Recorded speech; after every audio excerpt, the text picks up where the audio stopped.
তোমাদের চলে যাবে কেন? এই মুখ্যমন্ত্রী ক্যাবিনেট মেমোরান্ডাম করেছিল, আপনারা চাইলে আমি দিতে পারি।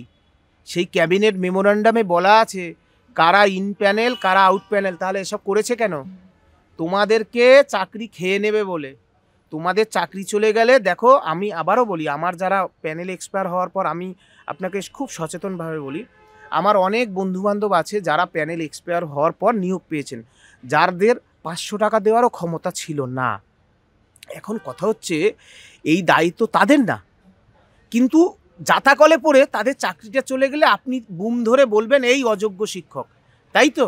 আপনারা বলবেন যে এই অযোগ্য শিক্ষক। এই গ্লানিটা কার? এই গ্লানি মুখ্যমন্ত্রীকে নিতে হবে।